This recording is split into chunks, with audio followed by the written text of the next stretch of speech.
Hello and welcome to Behind the Claw. We will be picking up where we left off last week. These guys have traveled to the planet Wolston, and Wolston there's not much going on here. There is maybe 3,000 people total on the entire planet. They don't really have a whole lot going on here, and they do receive some trade runs and some stopovers from other traffic, but beyond that, a lot of people show up, get their fuel, and move on. And so um, there's just not a lot going on here. It does have a Class C starport, and the government is an oligarchy run by Minister Green. He is the planetary governor, and the characters the travelers came here because they are chasing down this errant ship for the Interstellar Scout Service.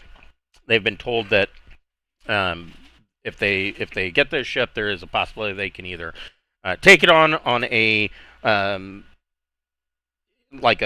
just purchase it outright, or they could take it on a 2-year contract. At which case, at the end of the 2 years, they'd have to return it to the scouts. However, they want to do it. So they are on the planet, and they have learned that it is currently in the crater of a volcano known as Mount Salbarii. And so they have gone to the base of Mount Salbarii. Minister Green has also, if they're going to be heading that direction anyways, he has asked them if they would take some scans. There have been some earthquakes, and they want to get a good scan of Mount Salbarii. Now, the general consensus is that Mount Salbarii is what is known as an extinct volcano, or commonly believed to be an extinct volcano, but anybody who knows anything about geology knows that there's really no such thing as an extinct volcano. And pretty much every mountain can be a volcano. So, they haven't had it hasn't blown its top in a very long time, and so they're not overly concerned about that. And so they just need to get up there, get to this ship, find out what kind of condition it's in. They already know that it had to be abandoned here because of some issues, and so that's what they're doing. They're climbing up Mount Salbarii. They have created a base camp where we left off. They had just made a base camp down at the bottom, and they are going to begin their ascent in the morning. So before we get started, I would like to mention that I am going to be running a game this summer for Trollord Games' Summer of Siege event. It will be a Roll20 game. It will take place on the Braunhaven official Discord server for video and voice with Roll20. And it will take place every Thursday at 6 p.m. to 8:30 p.m. Pacific Standard Time, with a session 0 kind of to help with character creation, talk about some optional rules, and go over the general vibes of the mini campaign for the summer, taking place on May 28th at 6 p.m. Pacific Standard Time. So if there is anybody that is interested in playing that game, please feel free to contact me. The information will be in the comments down below. You are free to join the Braunhaven official Discord server and shoot a message to Cynther, and that would be me, and we can get you in on that game and get you an invite to the Roll20 event. All right. So, morning comes around, you guys wake up, and pretty much nothing has really changed other than the daylight. What are your plans for, how are you starting this out? Oh, we'll have our climbing kits. That's, of course, a good idea. So, let's see here.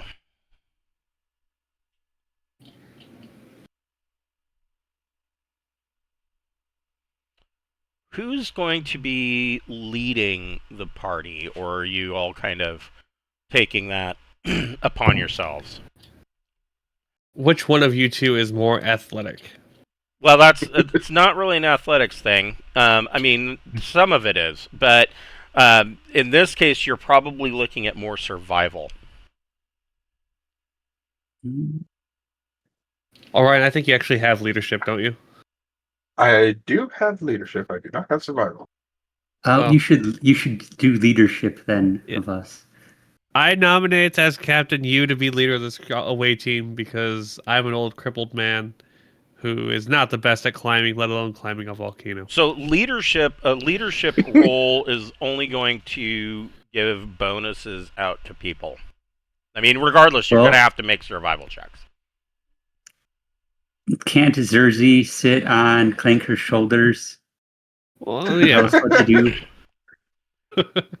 You could do that, although with the rough terrain, it is that may be I actually come more up. dangerous than if you were just hiking up on your own 2 feet.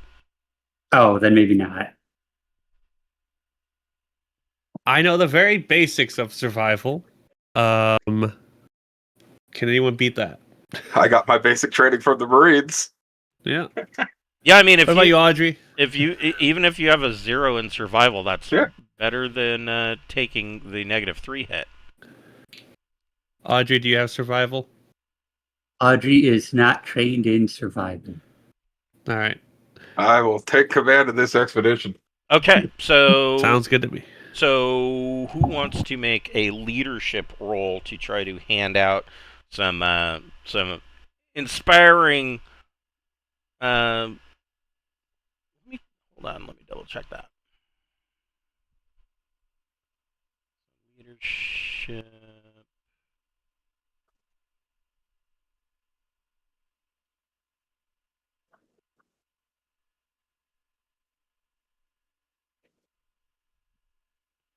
So it would be leadership plus social.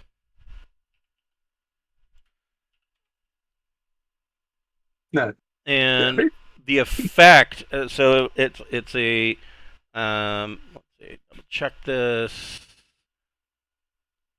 Yeah, it's an average 8+ check. Nobody here is shaken or in fear for their life. So it's a standard regular average 8+ check. It's leadership plus social, the effect of which can be handed out as bonuses to the rest of the party, to other members. So if I'm taking charge, I guess that would be Orion All right. giving some sort of terrible commanding speech and reminding people of the hotspots he pointed out on the way up. That we're going to try to avoid that. Okay. And let's see how I do with my social of 5. You've noticed that those hotspots have moved. Oh, lovely. Okay, so that's what does that mean? That means bad leadership.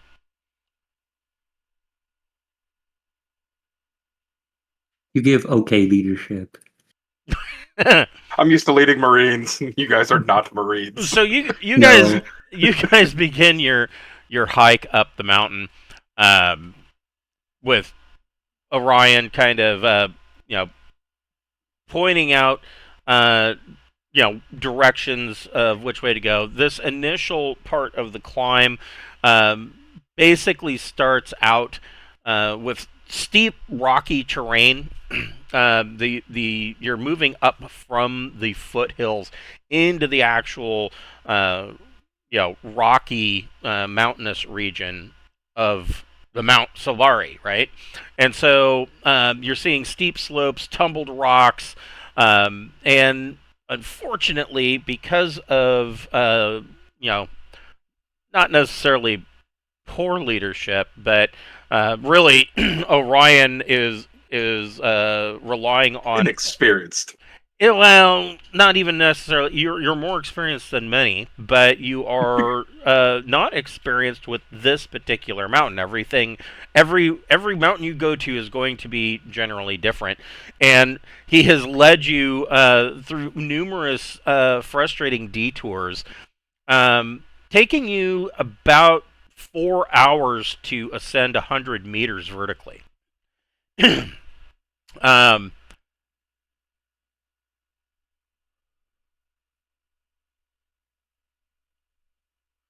Everybody can make a recon plus intellect check.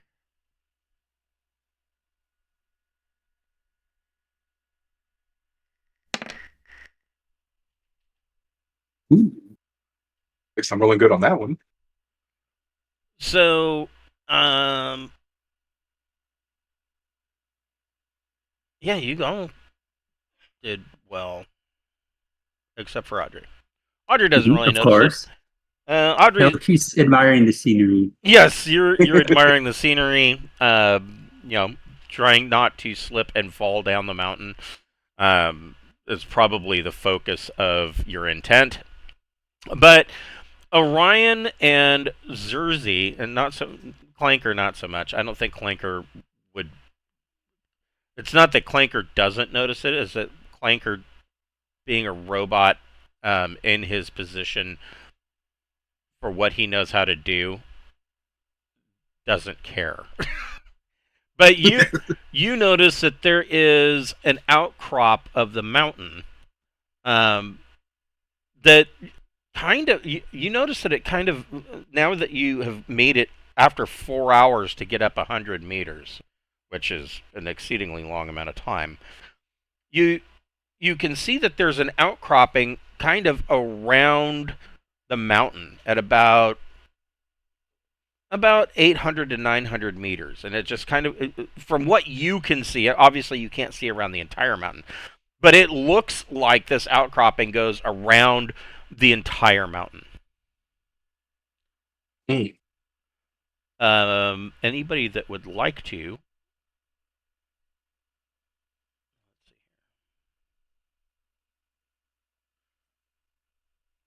So this this outcrop is nearly completely vertical.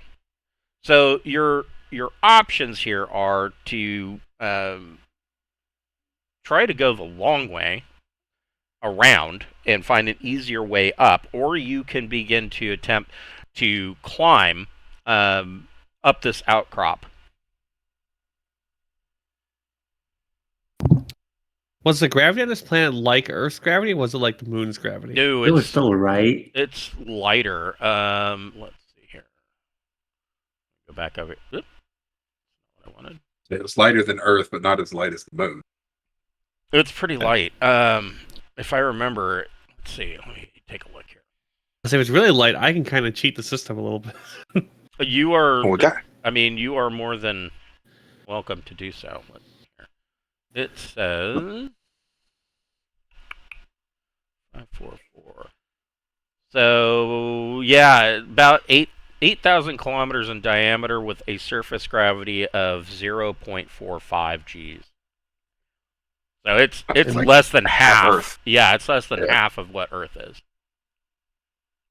I just want to do a quick test, like tie myself up to Clanker and like jump up and use my thrusters just to go up to like a few feet and see like does it seem like it's easily doable? Because I have those thrusters on my HEV suit. Ooh, So that's right. so you could get you're twice as high. you're wearing an HEV suit? I'm saying I can put it on and try to use it to go up. So lay a I don't line know for that us. you would have it to put on, because I mean, so first of all, if you're wearing an HEV suit, do you know what tech level that HEV suit is? Yeah, one moment. Tech 10. So tech level 10. So at tech level 12, the suits more or less start to become fairly easy to wear. Like you don't like a general vac suit, for instance, no longer has a negative to you doing anything with your hands. Climbing in an HEV suit at a lower tech level than 12, and probably wouldn't even be really easy at 12. Um, you're going to be accruing like a -2 to every action that you do. So do I want to say I don't have that then? Well, and then there's the other thing. Be at So our base camp. yeah, it might be at base camp. But I mean, maybe. If you're throwing that into a pack, that's going to be fairly cumbersome. If you're mountain climbing, is all I'm I saying. assume my old ass would have Clanker just carry as much as I possibly could. Probably true, Well, but I mean, even he has a limit, and it's not necessarily a weight limit. So much. So the thing about that, a lot of people, most people always think that encumbrance equals weight, and it doesn't. It also equals how encumbering the item is. It can just because something is light doesn't mean that it's easy to pack around with you. I guess I'd leave it to you. If I was able to access it, I would like test to see if it's like seems plausible, and if it was, I would try to use it to like lay a line for us. If I wouldn't have it, then never mind. If we're just trying to lay a line, we got grapnel launchers and grapnels with cables. We can use the grapnel launchers to launch the cables up to the top of the escarpment. That's true. Set them in place. Use those to assist climbing up. So just and with as the low gravity, it shouldn't be too bad on your old fragile body. Just as a little piece of info. So a tech level 10 HEV suit, which is an improved hostile environment suit, weighs 30 kilograms. Yeah, so that it ain't light. Okay. All right, then never mind. I'll just say that. We did pick up equipment for this. That's true. Yeah, I mean, you got respirators. You brought oxygen tanks or a couple of oxygen bottles. Yeah, you prepared for this, but packing around an HEV suit might be a bit much. So yeah, you can go ahead and use your grapple guns and shoot your way up. Which makes me ask another question. What does a grapnel cannon do? That's kind of it, or what's required to use it. Let's see. I think it was from a supply catalog. Yeah, I'm looking at here. Grapnel launcher, grenade launcher-like device. Yep.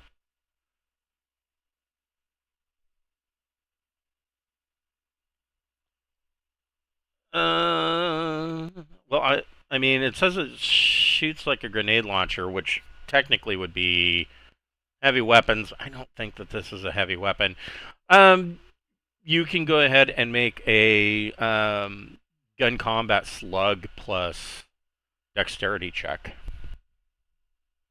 All right.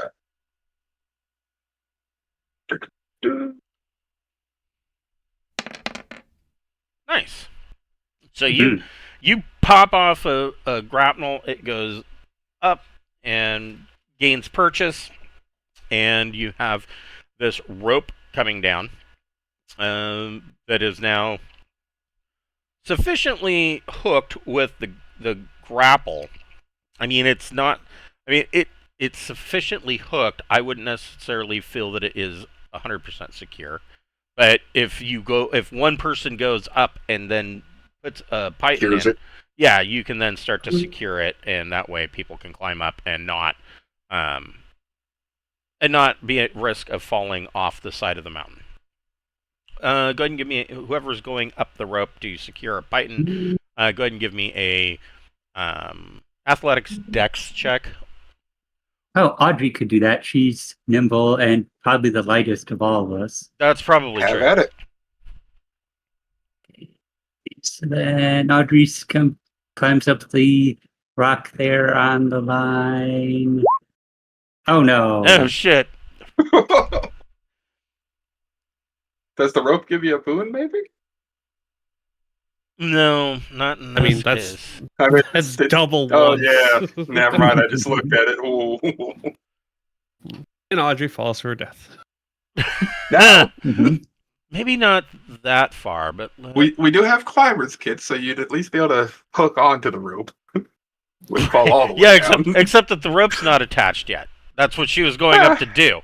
Yeah, it was only kind of Let's see. attached. I guess that would be in hazard encounters and dangers. Falling.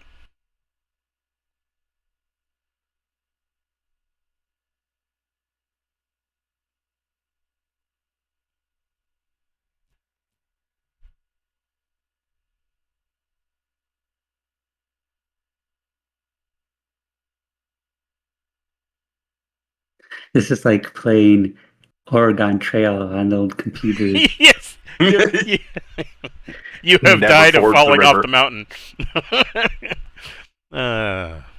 Damn you, dysentery. So I guess this environments that have a gravity of 0.7 or less is considered a low gravity world. Okay, that's good.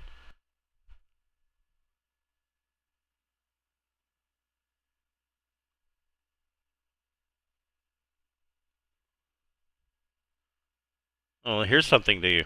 I mean, you haven't been here long enough to worry about this, but it says humans tend to find life on low gravity worlds to be initially pleasant, but regular exercise regimes and medicinal supplements are required to prevent bone and muscle degradation. Those who spend too long on low gravity worlds cannot tolerate higher gravities. DM -1 to all physical checks. Oh, so then I rolled a 2. Until they acclimate. I would say that you would be acclimated by now. You've been here for a couple of days. Okay, good. Oh, wait. It says a process which takes 1d weeks. Oh. Uh-oh. So it's going to take 3 weeks to become acclimated to the gravity. Athletics, dexterity. Let's see. Travelers with athletics, dexterity, skill acclimatize in 1d days. So yes, you are acclimatized. You have athletics, Okay. dexterity. So that's good for you. And it says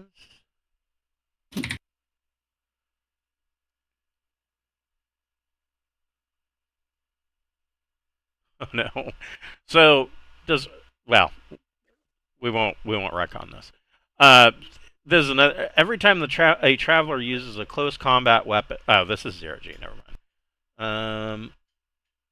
So it says it reduces it by 1d for every 4 meters fallen. So you fall 10 meters. And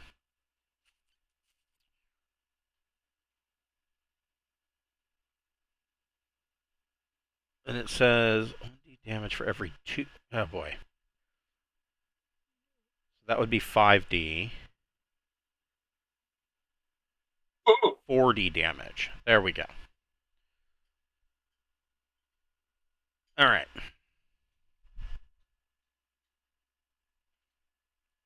Sorry, it took me a second. My brain's not doing the maths today. Oh, so Audrey goes climbing up the rope, and her foot slips, trying to gain purchase as she is climbing, and she falls 10 meters, taking 12 points of damage. She just smacks the ground. Does armor help? No, this. Oh. So here's the thing: falling damage and grapple damage. Ignore armor. That makes sense. Audrey, okay? Ah! She falls 10 meters. You okay there? Well, good thing we were prepared. Yeah. Okay, well, Check out there one of the goes all field her kits. endurance. So she's down all of her endurance. Did she take any strength or dex damage? I subtracted, 6 more to strength. Oof. Oof. Oh, So, yeah, she smacks hard. But you only took 2 physical damage traits, not 3, right? No, there's still 1 strength left. Okay. So, she smacks hard. Audrey, with that kind of fall, go ahead and so you're at 0. Go ahead and roll 2d minus 3. Okay, so go to the dice roller. 2D. Okay, so Wow, that is 8. perfect. So she smacks the ground, and the wind is clearly knocked out of her, but she is still conscious and moving. She's not unconscious. I mean, Orion, you probably swear that you heard a bone crack when she hit the ground. You can't tell if maybe that was something on her back or on her belt, or maybe it was an actual rib. You're hoping it's not anything worse, like a spinal injury or something like that. Does somebody want to rush over and? Yeah, I- I've got basic Unfortunately- first aid training. Unfortunately, Kaz is our medic. Paramedic isn't here. Yes. I have some medics training, and I also have a high tech med kit. You're better off than I am. I've got basic And training in worst duct tape. case, I can attempt to use my mind powers to give her some life force of mine, but I'll take the damage instead. But I want to kind of save that for when we need it. That is true. I forgot about that. Hold on just a second. See, that is in Aliens of Charted Space. The first one. I always pick the wrong one. I always just roll a coin as I try to. I should just rename the Zert- Aliens of Charted Space. The one with Jodani, and just keep that in the folder. Here we go. I think Yeah, I'll you try could, to use my. Yeah, you could do empathic healing. I'm gonna try to use my med kit because I'm gonna try to save that for the next fall when it's gonna potentially kill someone. Okay. Which So I have a tier 10 med kit, so I get a +1 to my DM on this. Yes, you do. So I'll just add that to the roll. Yeah, I'll go over there and say I'm not very good at this, Audrey, but I'll do what I can. And I got an 8. Okay, cool. So Oh, thank you, So Thursday. Audrey gets 1 point back. So with first aid, so the same roll, I mean different tools, but the same roll is used for whether or not it is first aid or surgery. The only difference really being in tools. However, with first aid, it is an 8+ check, and the effect is applied to the injured physical stats, with a minimum of 1 point. Surgery, on the other hand, surgery, if there's a negative, then the patient takes 3 plus the negative effect in further damage. So you don't want to go to Dr. Bob's house of surgery, out behind the taquito restaurant, and have him cutting on you, because you may not ever leave again. Him and his medic 0. Orion, remind me that Clanker has a medic of 2. So if I give him the kit, he has a pretty good chance of being able to work on people too. I will try to remember that. Because I will forget that. Looks like I better keep that handy. All right. Look, Audrey's healed. Hooray. with a whole one. Good as new. With a whole 1 point. Now, what I would say, this is not exactly listed, but I do remember you guys, especially Kaz, but I think there was more. I remember Zerzi maybe spending some too on some pretty good meds. So you go over, Audrey, you perform first aid. The med kit has a built-in or is it the tech level 10 that has? Yeah, it's tech level 10 medkit. TL-14 kit has a medical densitometer to create a three-dimensional view of the patient's body. So no. Granted DM+1. So yeah, the tech level 10 doesn't have the densitometer scanner. Doesn't have diagnostic devices, scanners, surgical tools, and panoply. Yeah, it's got a panoply of drugs and antibiotics. So there's probably some painkillers in there. Audrey is undoubtedly going to be in some pretty bad pain. Medical scanners sure. suggest that Audrey has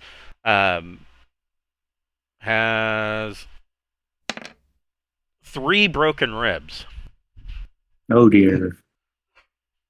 So you're basically what your first aid is you're binding Audrey's ribs, which hurts like hell, and basically giving her Compression wrap.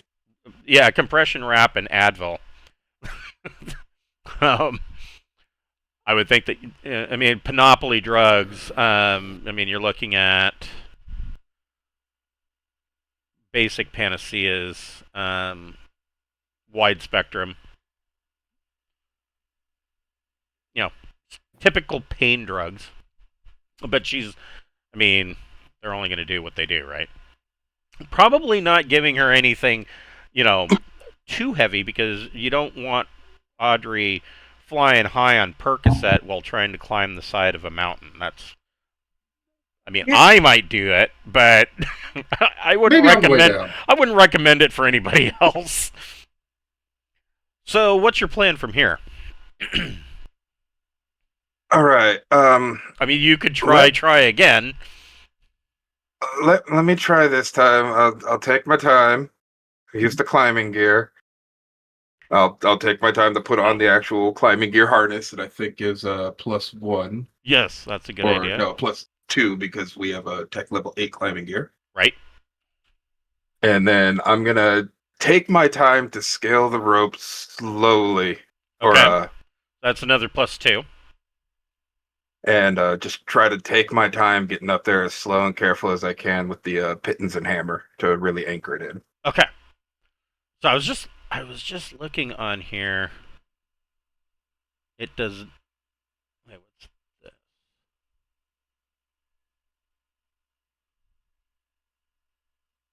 Cable.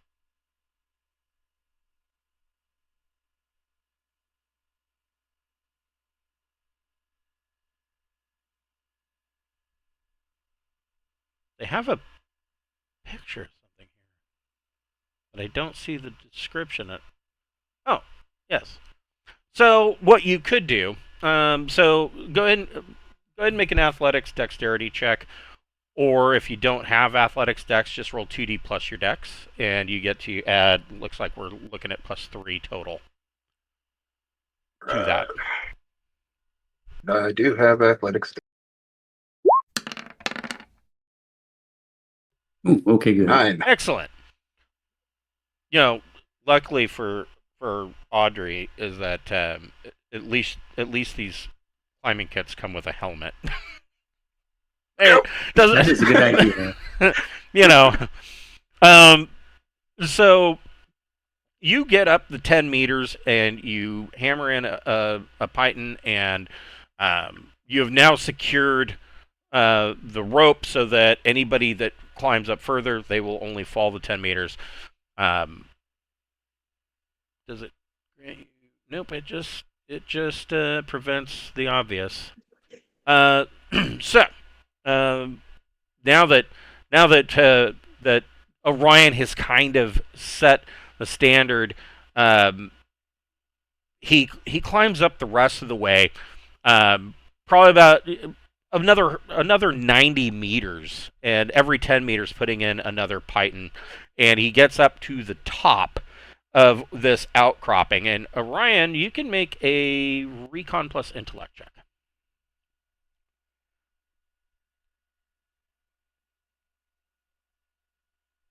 Keep forgetting that one is. There. Another 9. Okay. Getting up to the top of this,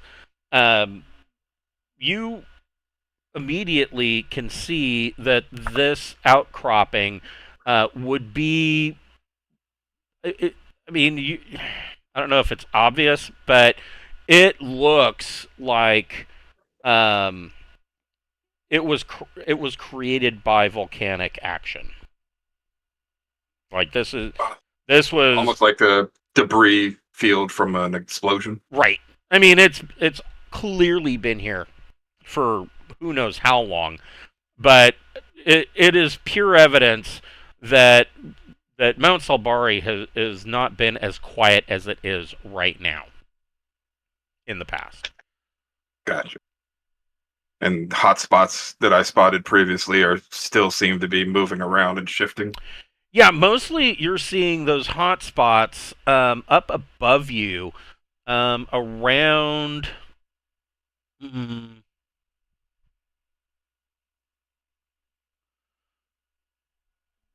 Probably you're estimating probably between the 11 and 1200 meter height. So they're pretty much above you. I mean, you're only up, at this point where you're standing with Audrey and Zerzy at the bottom of this outcropping. You're only at you're just about rounding the 900 meter mark. Okay. So a little over halfway up. Yes. Well, those hot spots you're seeing are kind of in the clouds, probably about a good 200 meters above you. Gotcha. You're not. All right. It's hard to tell because of some of the clouds that are around that area, and it's initially hard for you to tell if those hot spots are in the clouds themselves or if they're coming, from the surface area of the mountain. But it after watching it for a while, you can tell that these clouds or these hotspots are kind of moving in the clouds themselves. Gotcha. Oh, that'll be interesting, I'm sure, when we get there. So, Zerzy and Audrey, you can make another athletics dexterity check, and you get to add a +3 to that because of the climbing gear, and you don't have to worry about falling again because you can only fall 10 meters at a time. But for me, it's only a +2 because I don't have athletics, so it takes me over 3 weeks to get acclimated. That's true. That is true. So it'd be 2d6 and then just only add 2. Right. So a 9, then I did okay. So yeah, you are fine. It is once the gear is attached, it is a routine 6+ check, and you guys all then end up reconvening at the top of this outcropping. And Orion kind of points out, what he's discovered. You can tell as you're climbing up, you can see the striations of volcanic ash in this outcropping. It's clearly been here for so long that it's compacted down into the stone that you're climbing today. And you kind of climb up over the edge, and you join him. Overall, this entire ordeal takes you about 2 hours to get up to the top, but you're now sitting at about the 900-meter mark. All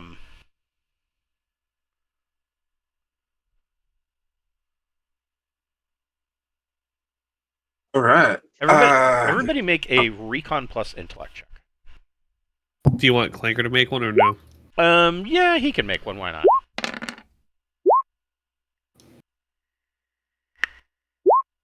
I am too busy appreciating the view. Yes. So, Clanker, he climbs up to the top. He's the last one down. And he climbs up to the top, and you guys are kind of going over, Orion believes that this is a volcanic outcropping, and that Mitty tells you, those hot spots are moving in the clouds, and you're kind of looking out over the valley. And Clanker looks down and turns his head to you and says, "Sir, is that important? And he points, and you see that there are the skeletal remains of two humanoids, probably human, looking at them. And you say that there is a collection of decayed mountaineering gear scattered around the bones. I'll make sure to record what I can once I get to like a spot where I can stand and relax for a second on my computer. Kind of record whatever I can. If I see hot spots or any activity, I'll record this. Do I see any non-climbing gear with them, like sensors or anything? Go ahead and make a investigation plus intellect check. Didn't have that. I don't think I have that one. You can make it a Neither do negative 3. All right, so nope, I only got a 1. Okay. So no, this leftover gear, anything that is metal is rusted. Some of the gear has just almost disintegrated. Anything that was cloth has rotted away to nothing. There's really nothing here that is usable in any way. You don't see anything that that's in one piece that looks like it would be a functioning electronics type device. You do see scattered components of something that seems to have maybe exploded or shattered when it hit the ground.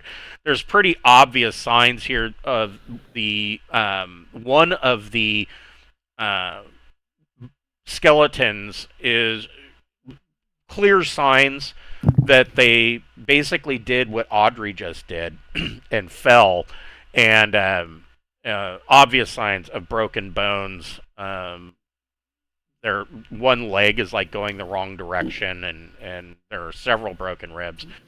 And it seems like what appears is that the other skeleton attempted to do a rescue, and then something disastrous happened to them, and they ended up both just kind of huddled together, dying on the side of the mountain. All right, I'll point out to Audrey and Orion of the remains and stuff, and just look up and see how much more of this are we gonna have to climb. This is killing my old back and legs. Make a recon check. A recon check for Clanker.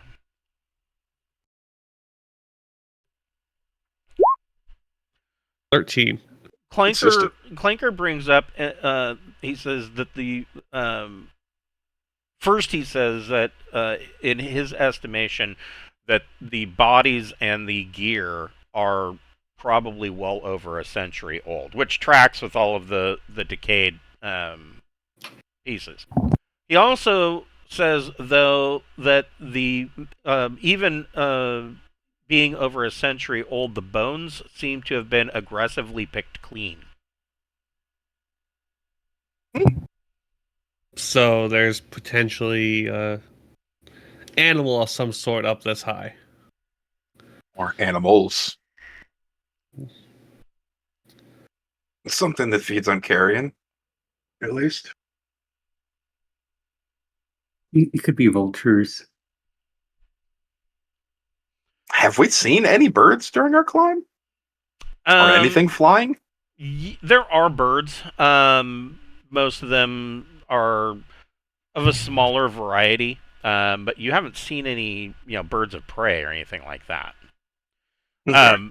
Looking at the bones closer, Clanker's right that the bones have been picked clean,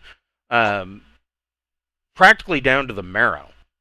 And looking at it a little closer, they seem to have been picked clean by perhaps some kind of insect or microbe. It's really hard to tell because they've been here for, like you said, they've been here for probably over a century. Can I search my computer's database for, like, high altitude, uh, bone eating bacteria or anything like that? Yeah, you can go ahead and make a. Oops. You can go ahead and make a electronics computers uh, plus intellect or education check, and you can add your database plus your agent to that.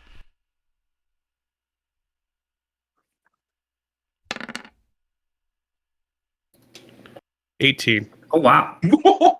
So you do find there is some reference to um, a species of insect. Give.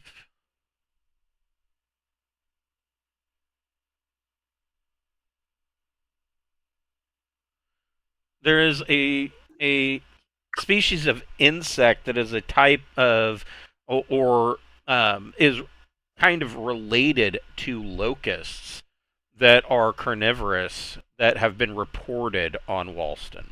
They're not very well researched or understood. Does it say like they can't chew through metal or anything, or is it just unknown? It's just unknown. Well, we may have flying, bone-eating locusts. Oh, fun! That's And me without scary. my flamethrower.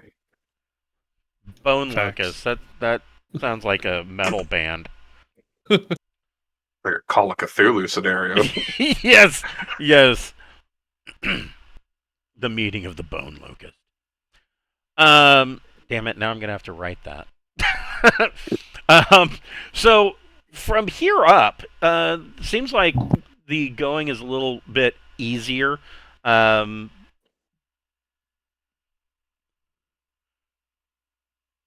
you definitely start to note, like whenever you take your respirator off, that after probably at about you go up another 100 meters and you get to about the 1,000 meter mark, and you start to definitely taking the respirator off or adjusting it for comfort.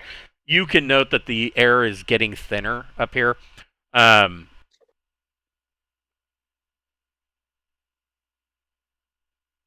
you're now at 1,000 meters above sea level. Um, Everybody, give me. Well, you don't need to make an endurance check because you've got your respirators, you've got your O2 tanks. You should be good to go. Um, but you do note that even as easier as of a time as it is, Audrey's injuries notwithstanding, perhaps slowing the pace a little bit to conserve O2 and obviously account for Audrey's busted up bones. What's your plan? How are you approaching this from here? This point, like I said, it's a little bit easier time. You're probably talking about using pickaxes or climbing picks. More of a scramble, less of a climb. Yes, yes. I'll try to keep pointing out hotspots or any kind of loose debris Okay. to the group as best I can, while also trying to, probably being the most physically strong one of the group at the moment, trying to basically be a walking leg for Audrey as well. Okay. So you kind of, helping Audrey and trying to take it a little bit easier. Um, your climb takes the next 100 or so meters takes you close to 5 hours. Audrey's hurting, and you get up to about the 1,100 meter mark now above sea level, and everybody can make a recon plus intellect check. Ryan, you can make that with a boon.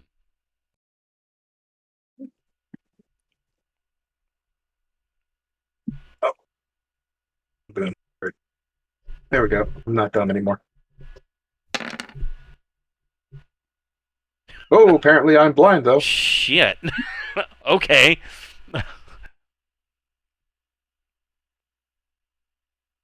That's a 1, a 2, and a 3. Impressive. Oh, we'll give Zerzi a moment to return.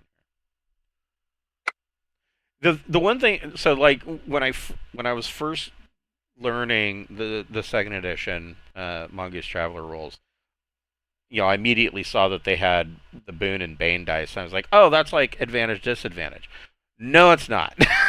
No, it's not. A bit different. It is vastly different because essentially, advantage disadvantage in D&D 5e, all it is allowing you to re-roll the dice, and you have to take one or the other. That's all. It's either high or low. Yeah. But with Boon dice or Bane dice, it's roll 3 and take the 2 highest or 2 lowest. And so it can be vastly different. It doesn't really give you that massive kick that, like, a Boon doesn't give you that massive kick that Advantage does in 5e. At least not in my experience. Honestly. But at the same time, a Bane isn't as crippling as disadvantage is. Exactly. Yeah, I've had many times people have rolled with a Bane and still come out on top. So, I mean, it's really not as bad. If you wanted to roll that with a greater chance of success, or if you're refereeing the game, you want them to have a greater chance of success, just give them a +2 to the roll, which does more for them than Boon. Do I need to roll a recon? Yes, go ahead and roll a recon plus intellect check. Clanker too, or no? Yeah, Clanker can go ahead and roll it now that he's aware of things.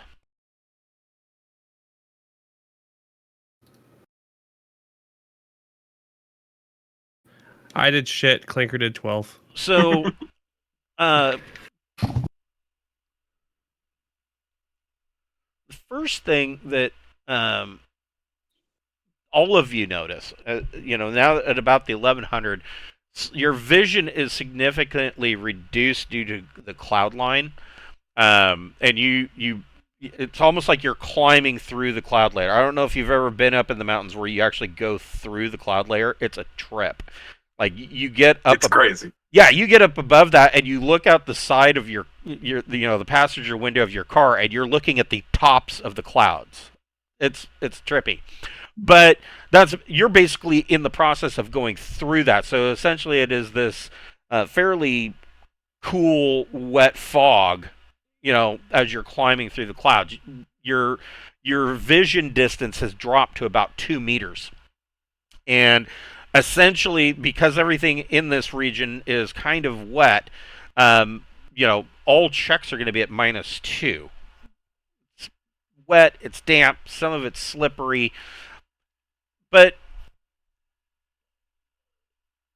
Clanker looks and he can see that in the clouds he notices that there is movement,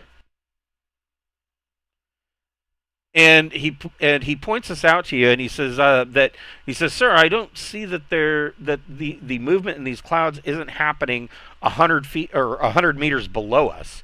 And he says, it's only happening up here. And he turns, he says, it's coming this way. I suggest that we take cover. What are you guys doing? Do as the robot says, and I get behind our big rock.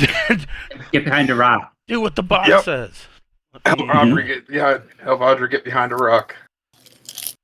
And then I'm reaching into my duffel to grab I don't know what's coming. The Gauss submachine gun. Okay. That's the smallest, easiest one to grab. Gigantos.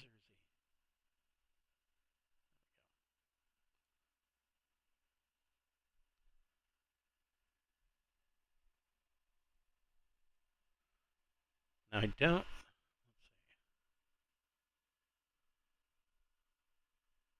Do you want us to roll initiative? Yeah, go ahead. You guys go ahead and roll initiative. Look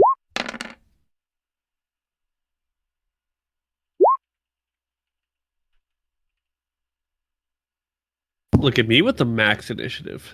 Nice. Too bad I'm not very combative.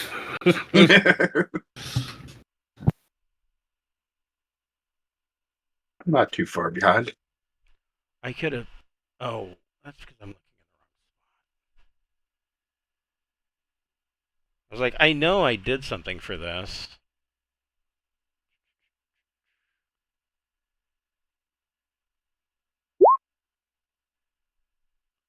No, that's not what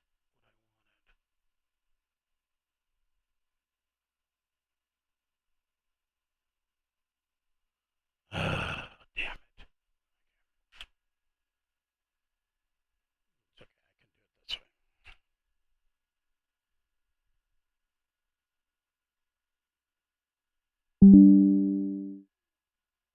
It's just gonna make my life miserable.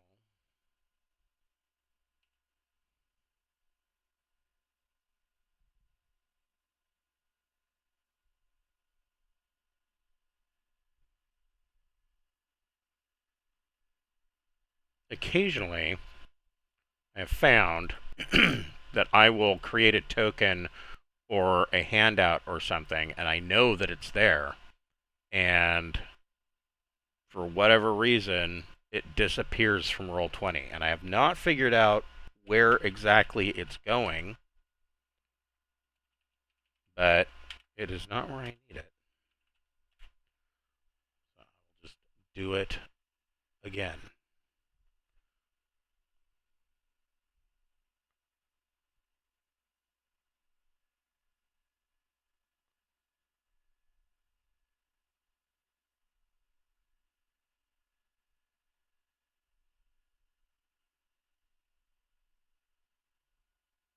Doesn't have to be perfect. It just has to be functional.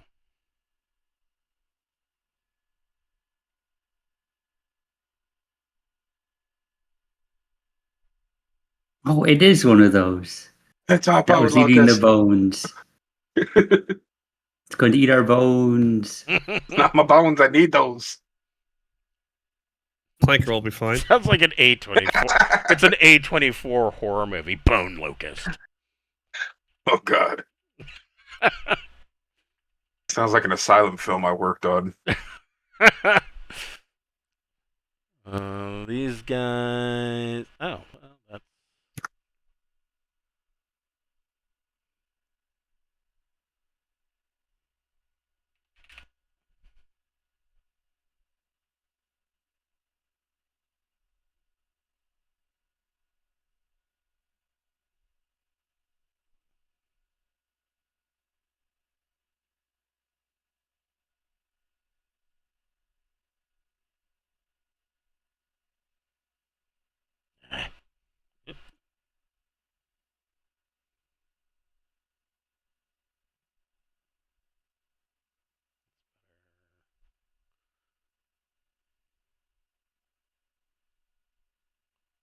That's I think okay. Bone Locust is a much better name. Yes, yes, I agree. So you said currently we can only see about 2 meters, right, due to the climate and everything else, right? Correct.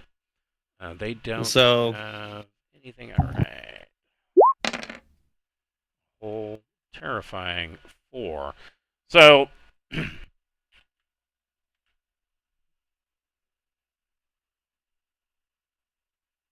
Audrey has a 7 initiative, not 0. Yeah. There we go. So I will tell Clanker to shoot anyone he sees, but myself, I'm going to reach into my pack and pull out a metal sphere and hold it in my hands and concentrate on it for 1 round. Are you holding out the Purification globe. purification globe? Okay. Because So- that would extend our sight to 3 meters instead of 2 meters. That's true. So you, Hmm. how long do you have to concentrate on this thing? It says it takes a single round. Okay.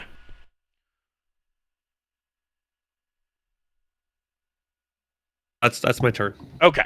So, Orion, what are you doing so far? And you can see what Clanker has pointed out. There is, I mean, these clouds are kind of like a light gray, fluffy whitish. You're just kind of surrounded in this, like being stuffed inside a pillow. But you can see this darker cloud that is erratically moving towards you. They're flyers. They're not very good flyers.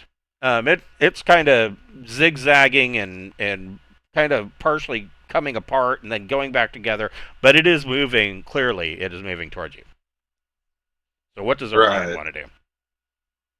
Got Audrey behind cover, so that was priority number one with their injuries. I'm gonna flip through my augmented enhanced vision to infrared and see if I can get a better lock on the creature, and I'm gonna go ahead and actually gonna take in this minor action to take cover, so I wouldn't be able to aim. These are the Salbarii locusts, otherwise known as the bone locust,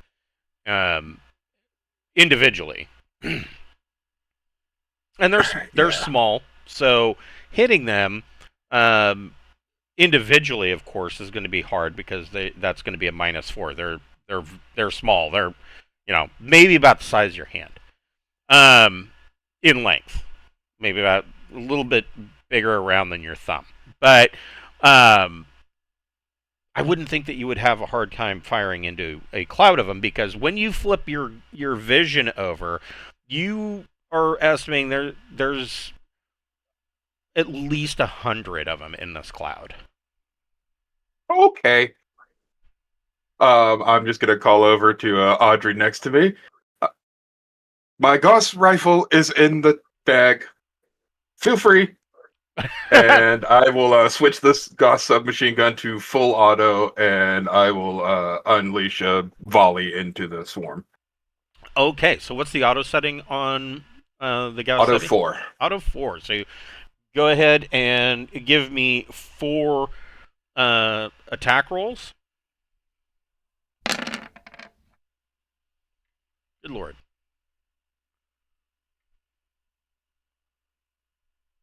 Those are all hits. And it has AP3 if it matters. I don't think it does. Yeah, it doesn't matter. Go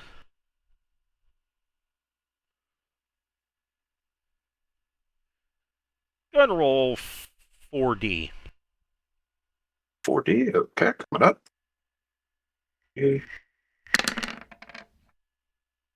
Okay. So out of, I mean,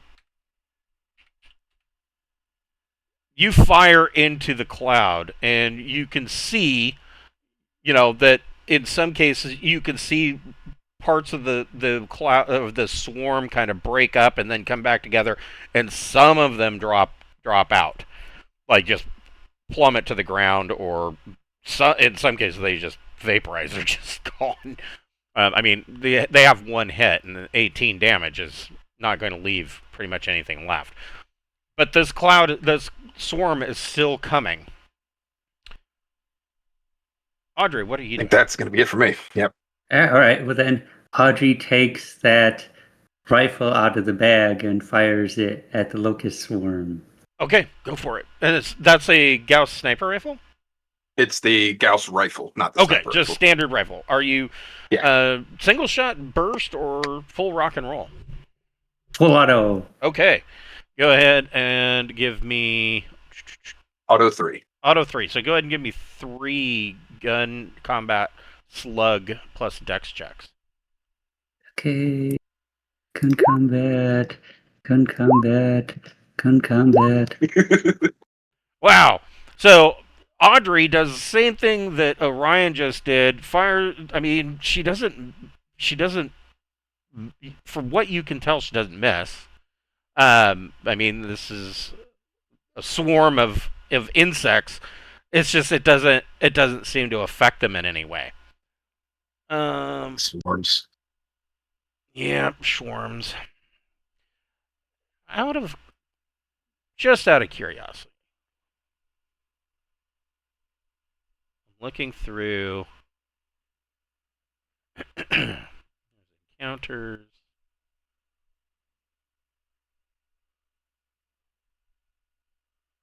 Yep, flyer.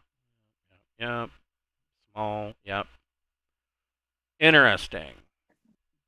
I was looking to see if they have swarm rolls, which seems to be pretty common in RPGs now.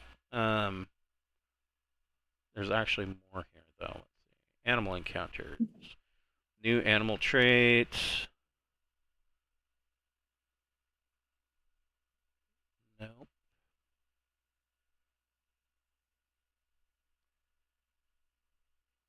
They do not have any particular. I guess we're just going to make it up as we go. So, the locusts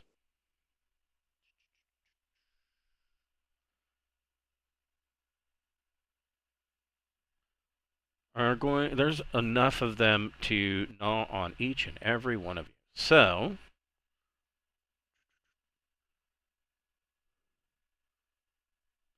melee natural 0 on Zerzy. That's a hit.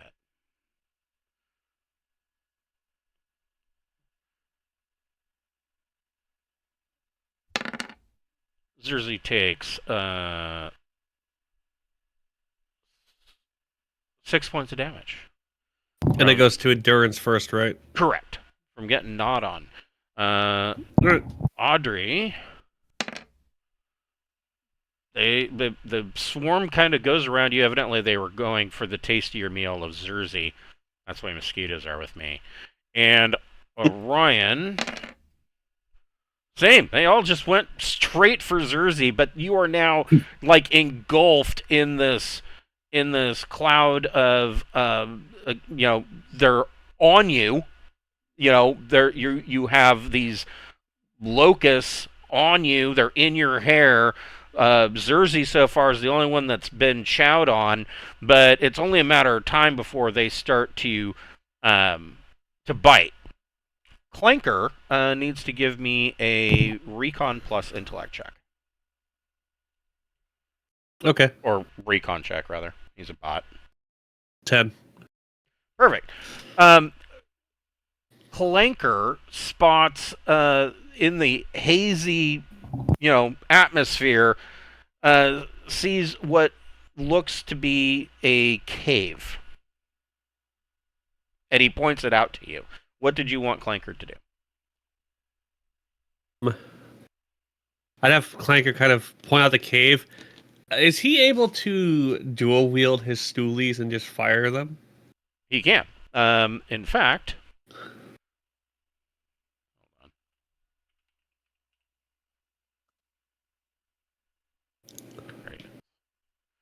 In fact, that we do have rolls for. So... I want to go all John Woo. In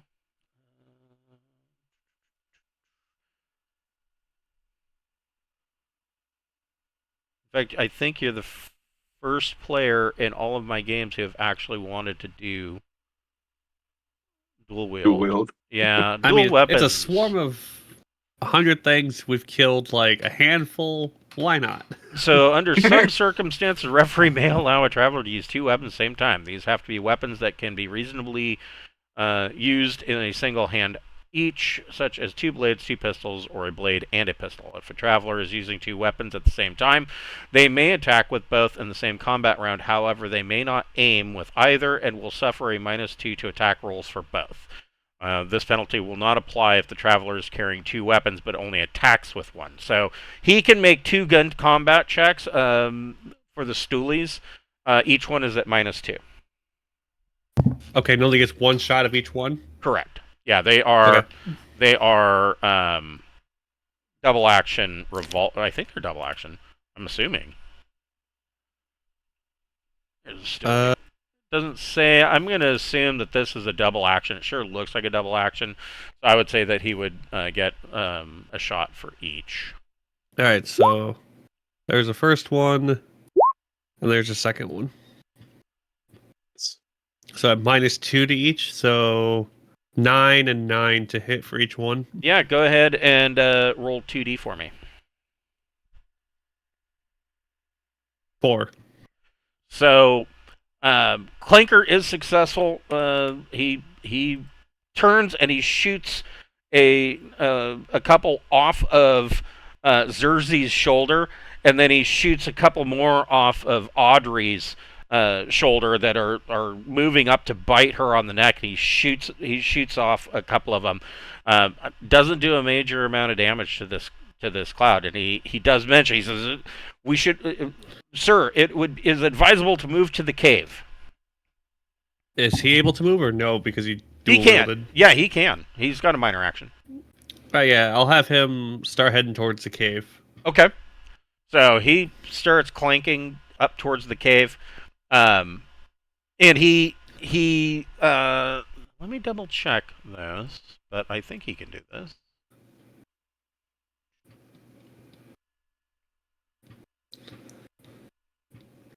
He collapses the cave entrance, trapping us with the bone locust.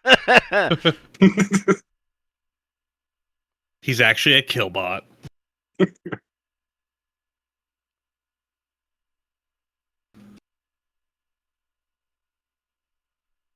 I was just looking to see if he's got. He lights his cutting torch to kind of give you a light source to kind of follow, and you can kind of see, the glow of this torch. The cave itself, it looks like it's probably about 1.5 meters away in the wall of the mountain. Xerxes, so on Xerxes' round, the globe goes off and clears up another meter around Xerxes in a globe. So from where Xerxes is standing, kind of around you guys, you can now see out to 3 meters as this globe just kind of pulls in the atmosphere around it and clears the air. Temperature feels nice. You don't have to wear a respirator when you're in it. It's a filterless Great Dyson. Yeah, on my turn, I'm just gonna have my ball and run towards Clanker and say, "Get these fucking bone locusts all away from me." Okay. So Xerxes takes off running for the cave. Orion, what are you doing? All right, I'm gonna try to heft up Audrey and make my way to the cave as well, provided she is willing. Okay. Audrey accepts. Okay. So have Orion go ahead and give me a athletic strength check, or just 2d plus your strength modifier. Athletics plus strength. Got that. Oof. So you heft Audrey up, and you don't quite get her over your shoulder, and Audrey's like, huffing and puffing, because now as you're trying to run, it's bouncing on her broken ribs, and you're having a hard time, and so with the gun in your hand and trying to heft up a Vargur over your shoulder, your movement is pretty much cut in half. And you don't quite make it to the cave. You're still out. You make it just to the entrance of the cave, and you're kind of out of breath. Your heads-up display is reading that your O2 canister is now down to 3/4. Meanwhile, Xerxes and Clanker, of course, are in the cave. Audrey, you are partially over Orion's shoulder. What do you want to do? Is Audrey still able to take actions while being on Orion's shoulder? Sure, you can raise your arm and shoot.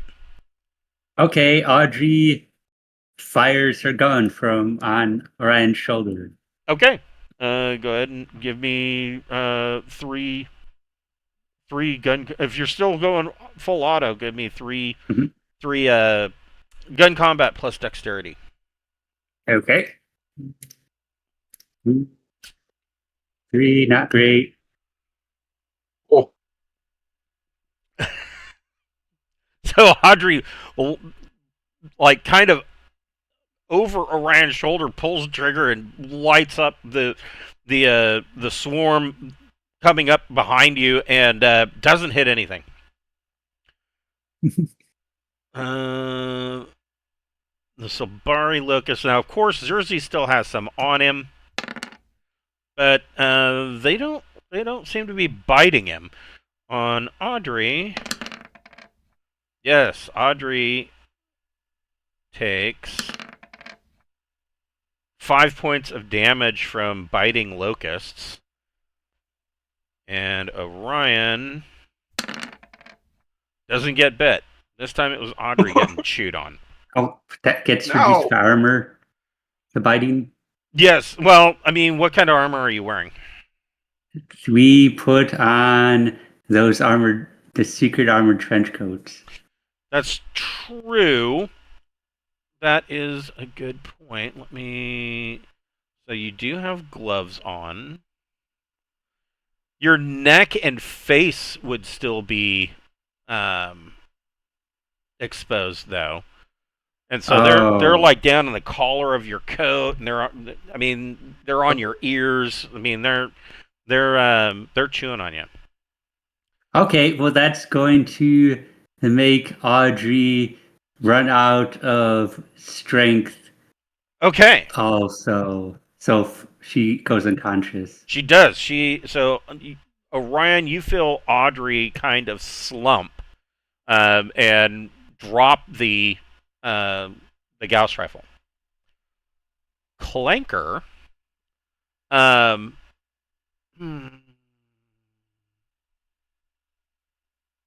what do you want Clanker to do? What does he see when he gets inside the cave? I mean, he's got like thermal vision, ultraviolet vision, normal vision. So this is I mean, it is a cave, but it looks like it was a slab of rock that slid off the mountain at some point and kind of hit at an angle, and then whatever was running down the mountain, probably a mudslide, filled in the back side. So it's kind of a lean-to. It's not exceptionally deep. The interior of this cave is maybe 4 square meters in size. I'm just gonna have him stand at the entrance and keep shooting towards the swarm.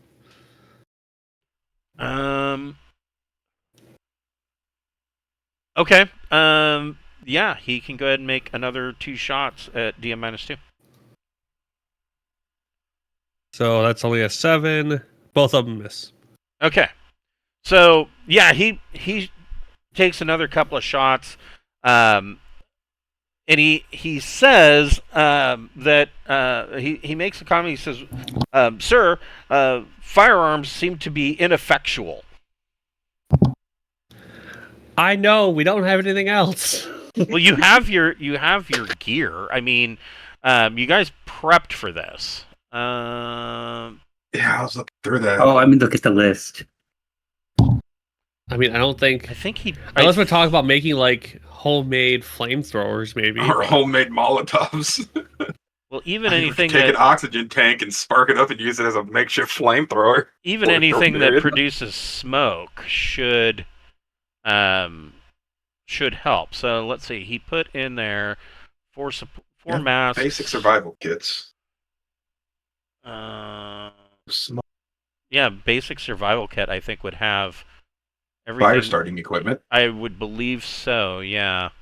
Let me find it. Oh, and a survival manual in each of the survival kits. Probably should have read that. That's even better.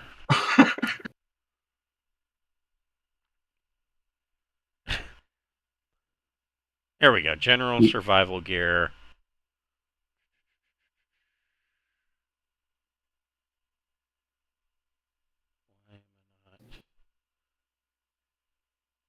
Okay, I know what I can do on Xerxes' turn to do something. Survival still. Oh my god. I get what they were going for with the way they organized the survival kits, but it wasn't the best choice. It was not the best idea for the way they did it. Survival kit is on page 109.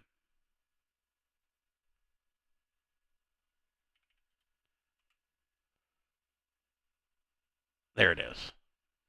So yeah, it has small knife, fire starting equipment, blanket, poncho, 4 days of preserved rations, water bottle, compass, light, cord, string, mirror, water purification tablets, and a survival manual. High-tech versions include you would only have up to TL8, so you wouldn't have the advanced equipment. So yeah, what does Zerzi want to do? All right. What I will do is just put the orb in one of my pockets because I don't have to hold it. Like once it's on, it can literally stay on indefinitely. It says. Right. So I'll just put it in a pocket. I will get out one of the winter survival suits and one of the survivor kits with like the lighter and the materials for it. Okay. So yeah, you've got And- basic fire starting equipment. I'll kind of make a pile of that with one of the survival suits in the entrance to the cave, and then on Clanker's turn, I'll tell him to use his cutting torch finger to light that, so it'll make a fire and a lot of smoke. Okay. So you're kind of piling up some of the bulkier jackets from your survival gear. Orion, you now have an unconscious Audrey. What would you like to do? And we're still not in the cave yet, right? Right, you're right at the entrance. You see Zerzi kind of come to the entrance, and he's got this mound of like, survival jackets and anything that's basically flammable. Gotcha. I'm gonna use everything I can to try and keep getting me and Audrey into the cave. Just calling out towards Zerzi. Okay, go ahead. Audrey's unconscious. She needs help. Go ahead and give me an athletic strength check. Get her in the cave. Goodness. We'll figure it out once we get this fire started. Thank God. At least an 8. Okay, so you kind of, now that she's unconscious and you don't have to worry about her ribs anymore, you just kind of hoist her up and book it into the cave. And you kind of set her down on the ground. Audrey's unconscious. Salbarii locusts.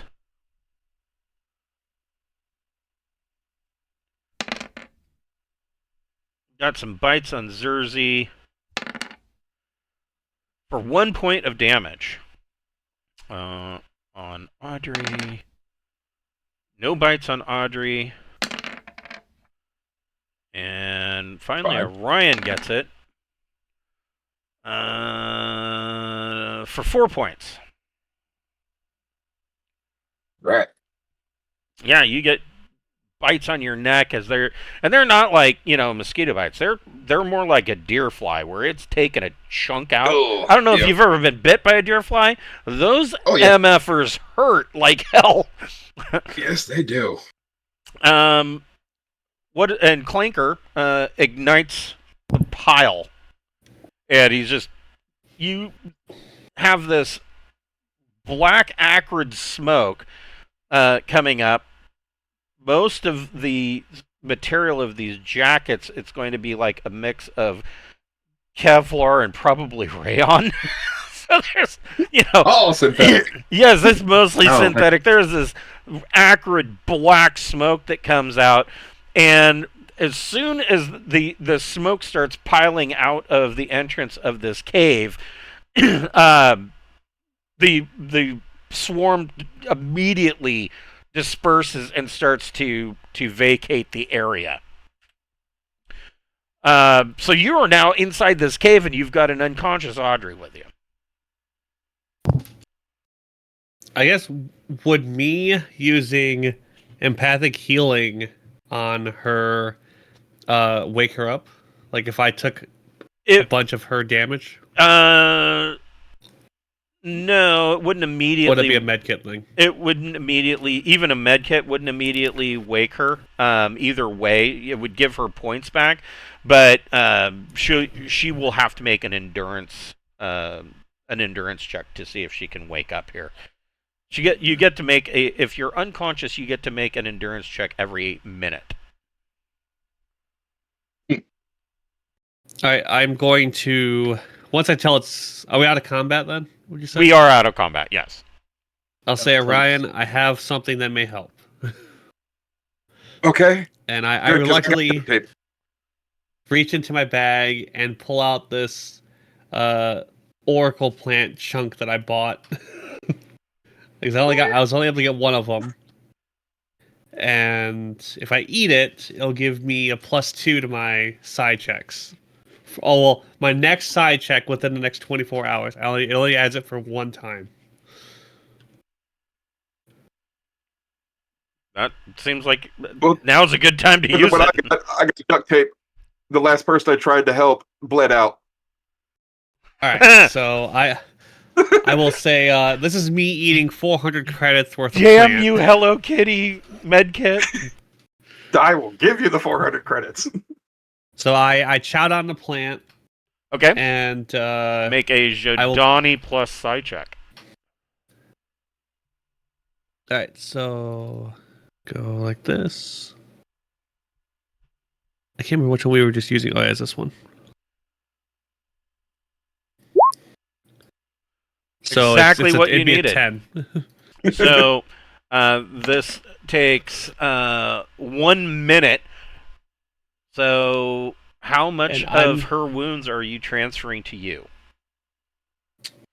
Well, I guess the better question is how much. So Audrey, have you taken any dex damage?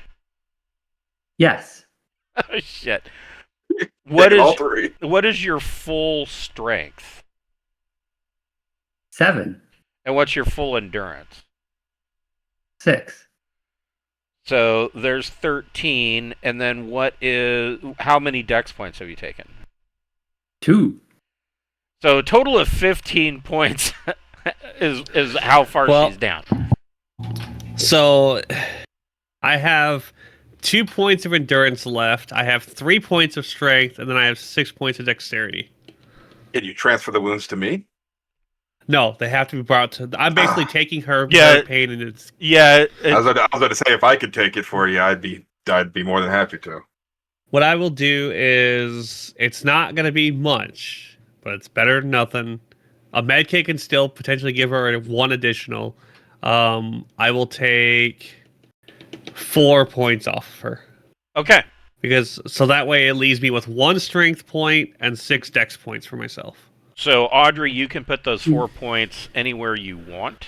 Okay, I'll do 1, 2 there, and then 2 there. Okay, I did it.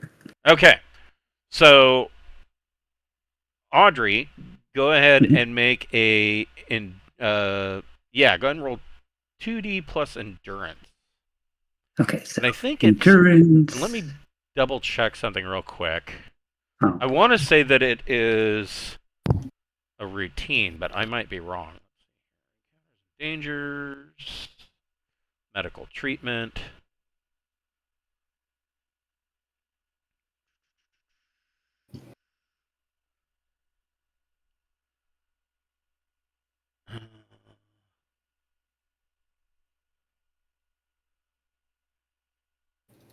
Now I gotta remember where exactly I saw that.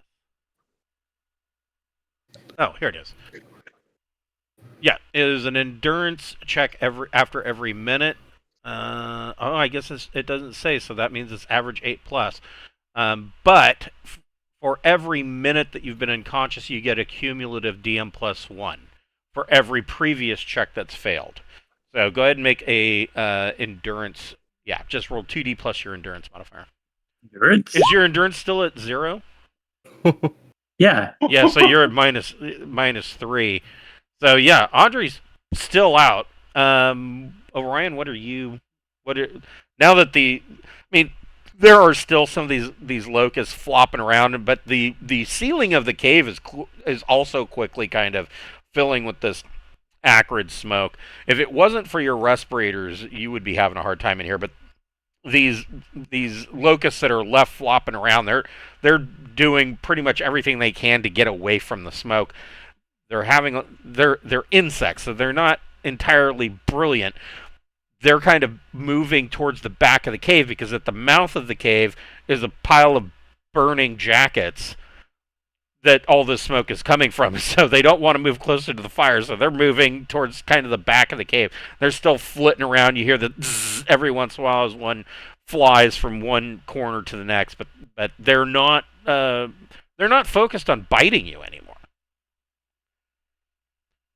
All right, so we've got some on the inside, some on the outside. They're not biting on the inside anymore because of the smoke. Well, remember, I have my orb is still going, so 3 meters around me is perfectly safe. Okay. Do you want to do a med check, or should I have Clanker try with a med kit? Maybe Clanker with a med kit. Like I said, the last person I tried to help medically ended up bleeding out, covered in duct tape. Well, Right, you so- know. I very weakishly slide over my my med kit to Clanker and just tell him, see if you can fix her. Okay, go ahead and have Clanker make a medic check. All right, so there is a +1. Actually, I'll just add it into it. So he got a 9. Okay, so Audrey, you get 2 points back Okay. that you could put wherever you like. Put those there. Okay. Preferably endurance, so you can wake up. Well, yeah, that. Oh. Yeah, put 2 points there. Mm-hmm. Now I will try to go and recover the Gauss rifle from the entrance of the cave, Okay. since I got the respirators for the smoke. Okay, so Audrey, 2 in endurance makes your modifier a -2, but you get a +1. So go ahead and roll 2d plus your plus. It's 2d -1 total. Okay. Endurance. Got this. There you go. There you go. Yay. Audrey starts to come around, and you know, definitely hurting pretty bad. She's got numerous bites all over her, but mostly neck, back of her head, ears have all been chewed up. Not to mention that bouncing around on Orion's shoulder probably didn't do her ribs any good. No. So you guys kind of hang out in this cave probably for the next 3 hours, and the coats start to kind of. They're not necessarily a raging fire anymore. Now they're a smoldering ball, at the entrance of the cave, still giving off smoke. The locusts have pretty much dispersed. What do you guys want to do at this point? I think we need to leave, even though you're kind of crippled, Audrey. I was gonna say the same thing. We need to get to the ship. There might be some equipment we can use to help you out a bit better. Okay, if you can help me walk. I mean, worst no case, worries. we could strap her to the back of Clanker and just have him walk on all fours or something. So we do have a lot of duct tape. So from this point on, the climb is exceptionally steep. You find that there's numerous loose rocks. There are overhangs. There are sections where you have no alternative but to use the grapple and ropes in order to climb up or to scramble up the less sheer faces of the rock. I mean, now the mountain is starting to really kind of move upward. Audrey is going to be... What's Audrey's dexterity score right now? I put the improvements into it, so now it's back up to regular. Oh, okay. Yeah, I would say that from just pain, Audrey, from the drugs that Clanker gave you. He slapped a derm on your neck that was a mix of antihistamine and painkillers, and this was one of the better derms. And so Audrey's only at a -1, but she'll only be that way for about the next 3 hours. So, and after that, I mean, obviously it's not going to be the perfect situation. At the end of the 3 hours, though, that's when the pain's going to start hitting again. So she's only at a -1. How do you guys want to go about this? I guess keep climbing. Yeah, I'm the least wounded out of all of us, so I'll set the grapple ropes. I'll climb up and pin them in place.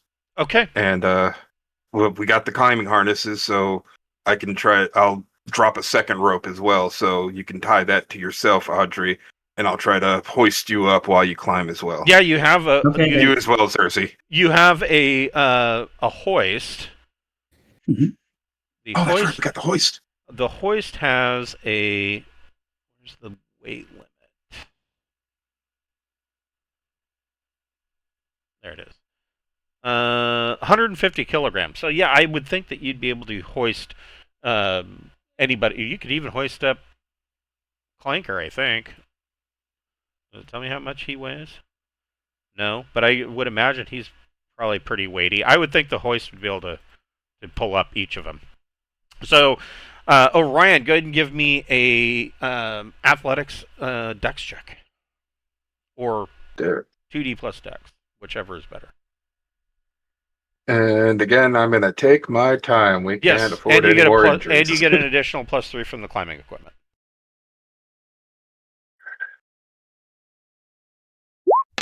Money.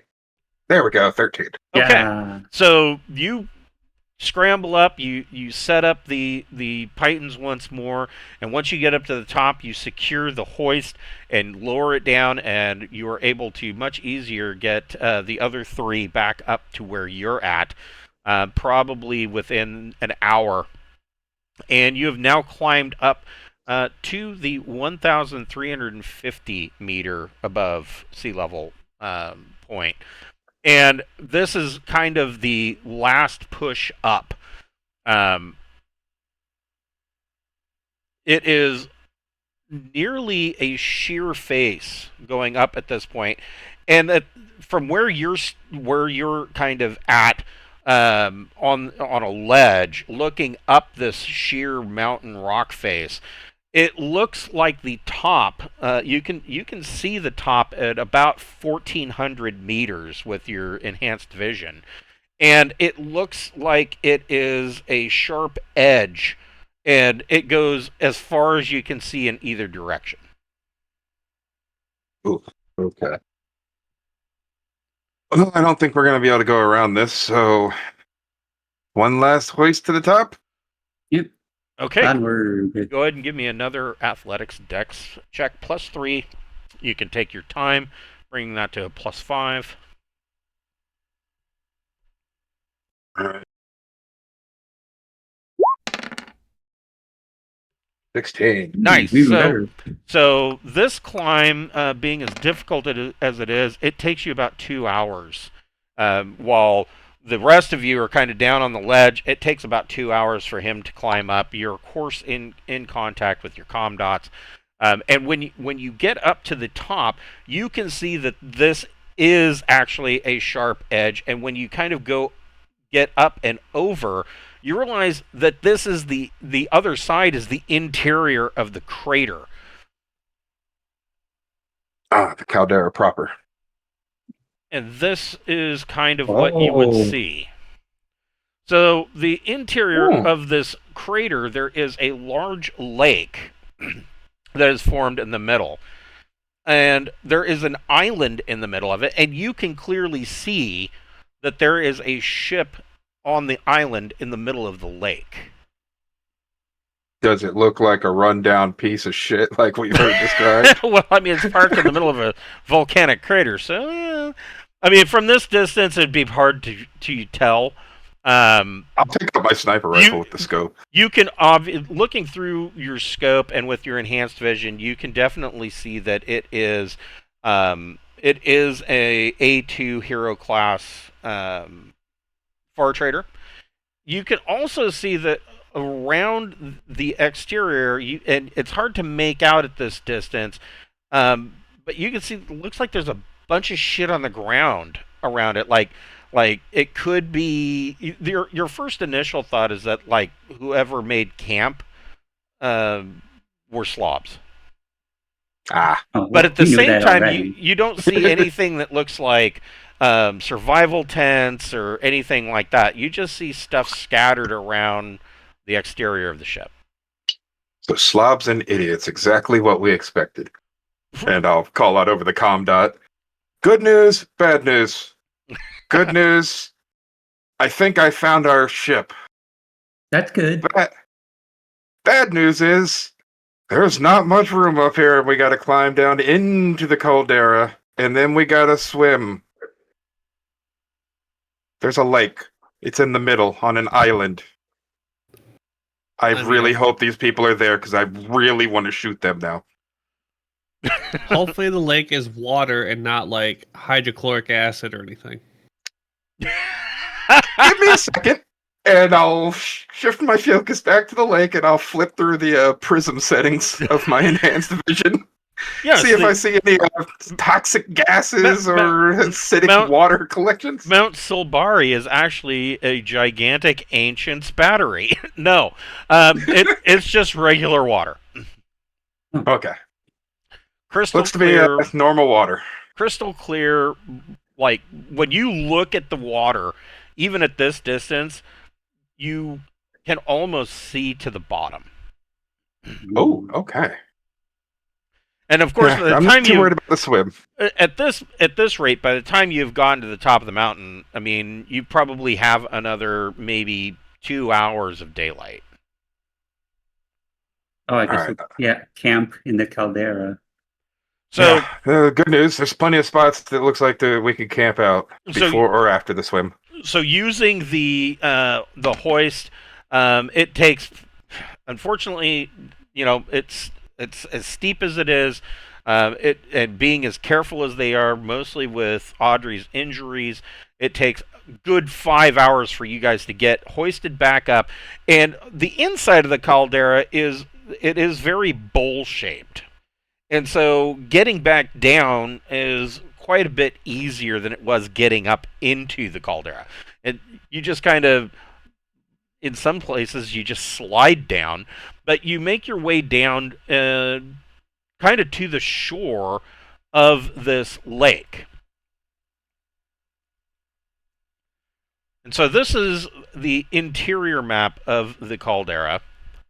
And you can see a number of things. So high and dry, of course, is in the center on the island. 2 is the lake. You see that there are a number of what can only be lava tubes that are these ancient lava tubes that are surrounding this caldera. And then, of course, there's this rough line, which is the crater's wall.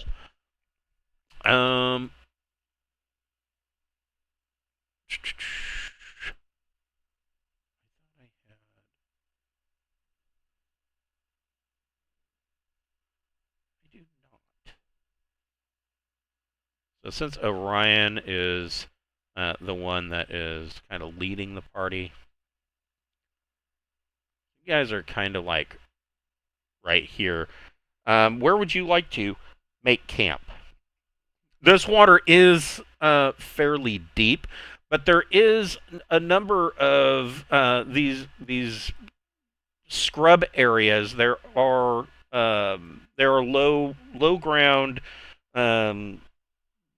like altitude deprived trees. They're probably no taller than your waist. Although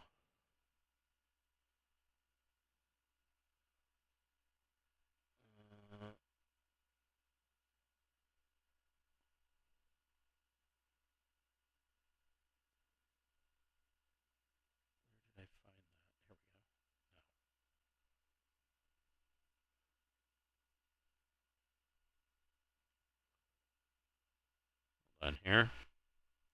I want to check the survival kit one more time. I don't think it has what I'm looking for.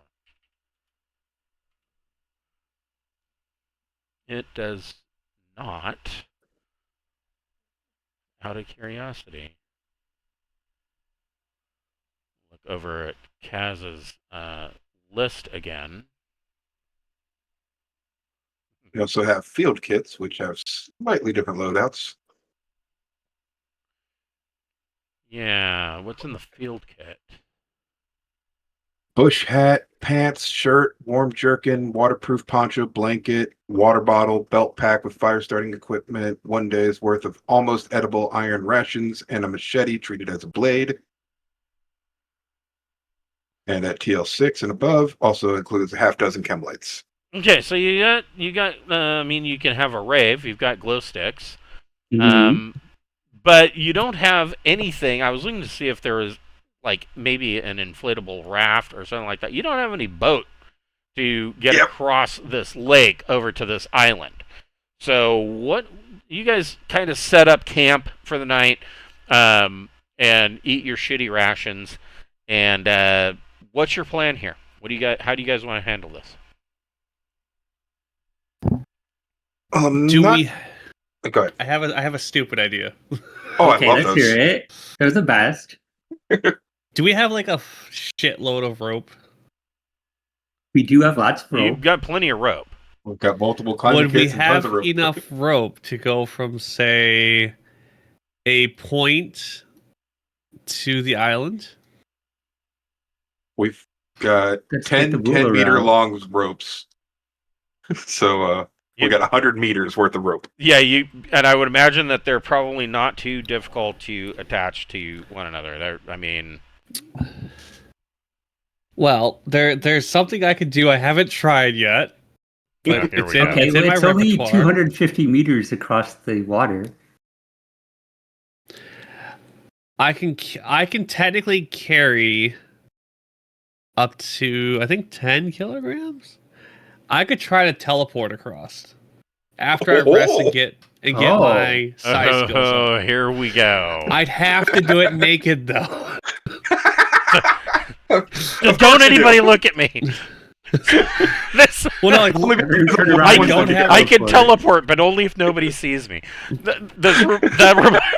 So in Braunhaven, we have leprechauns, and one of their abilities is that they can turn invisible, but only if nobody's ever looking at them. So Wonderful. our group, we have a leprechaun bard, and he keeps telling them, well, I can turn invisible, but none of you can look at me. They're like, yeah, sure you can, buddy. Sure. So, yeah, I mean, so teleportation is a thing. this could end horribly. I could always just swim across. I mean, there's But that. this right here, I mean, I could instantly put a rope across. I mean, that would be great. I just don't want you to, I don't know, teleport into the middle of a volcano on accident. I mean, I could teleport Is that to a a possibility? rock and then die and all kinds of crazy teleportation. shit. Well, I mean, it's not that bad. It's only an 8+. Teleportation plus psi, and you can travel. Where is my?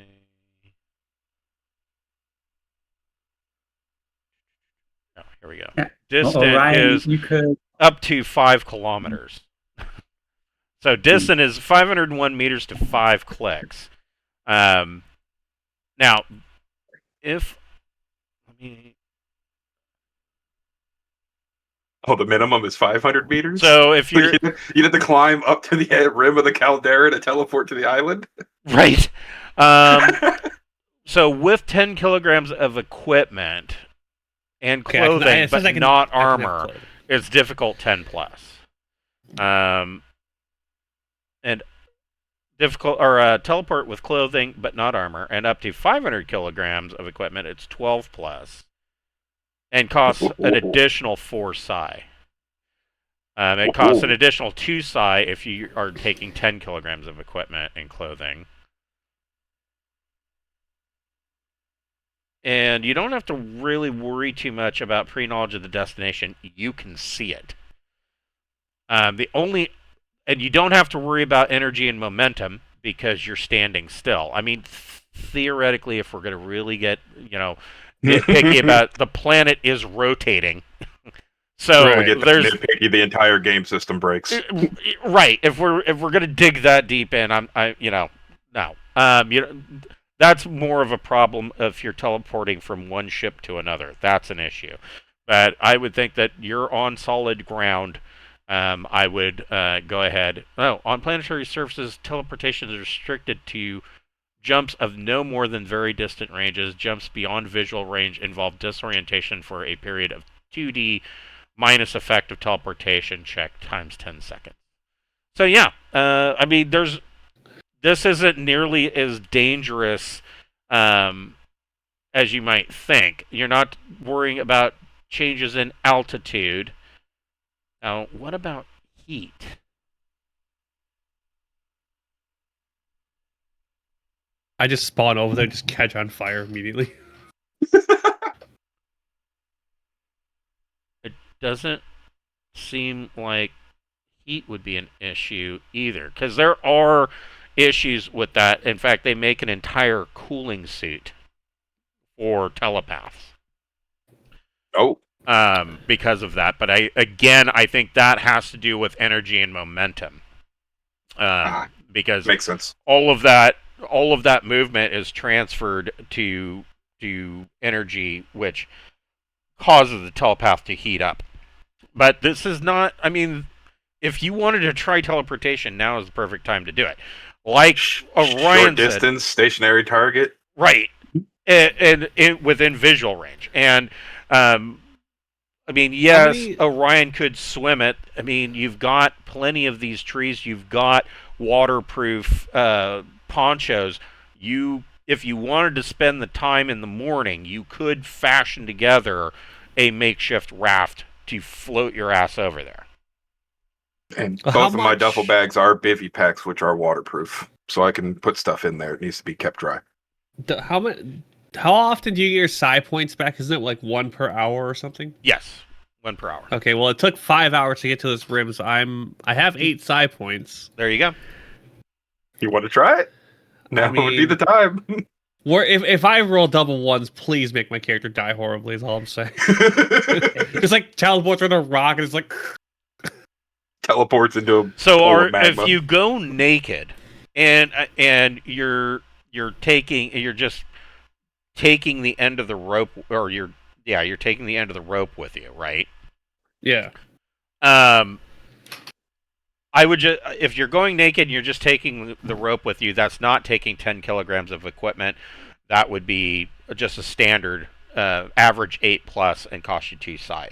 If you are taking some equipment with you up to 10 kilograms, then it's going to be a difficult 10+.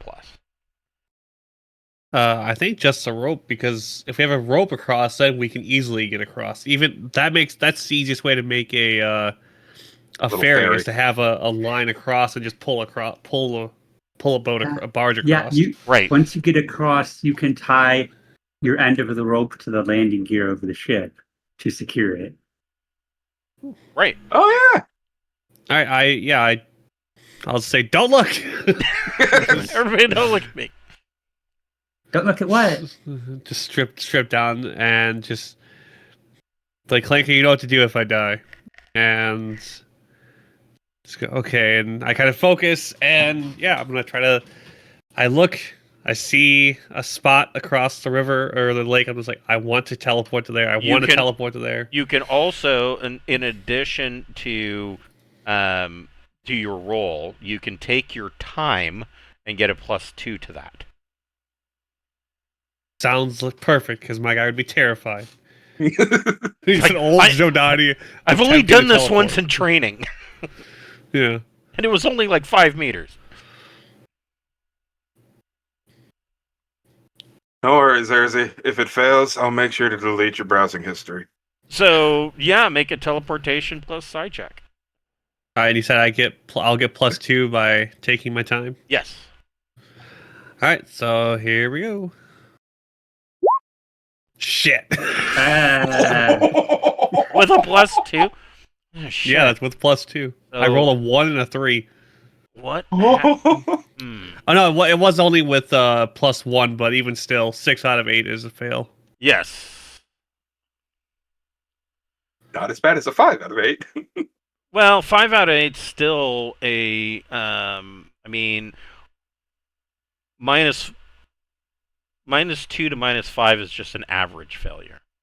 So Xerxes bamfs just disappears, and it's almost like you just see a blur, and he blurs for a second and disappears.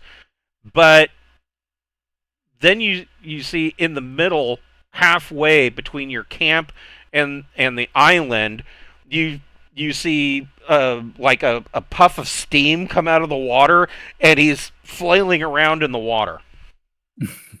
He still has the rope.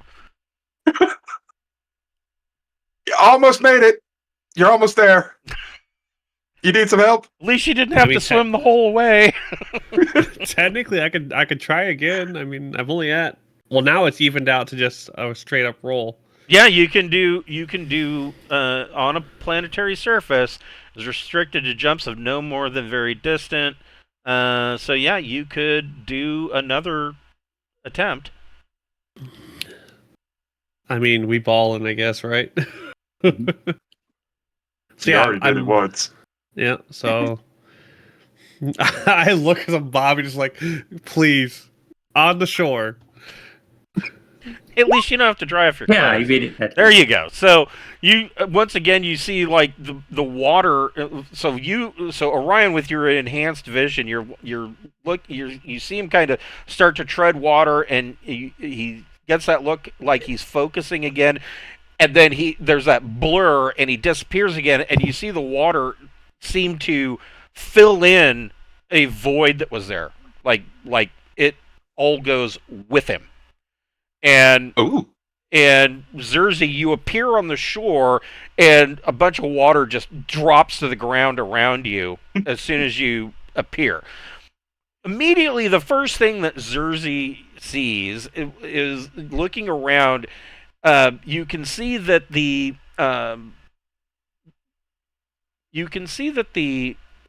airlock door, entrance door to this to High and Dry is closed. But scattered around the beach, it's not a campsite. It looks like they were tearing pieces, consoles out and tossing them on the beach. You see what looks like a computer console. Looks like there's parts of a sensor cluster.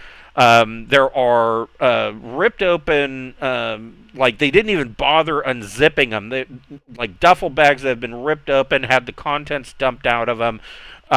There's just parts that should be inside the ship are outside the ship on the beach, as well as a scattering of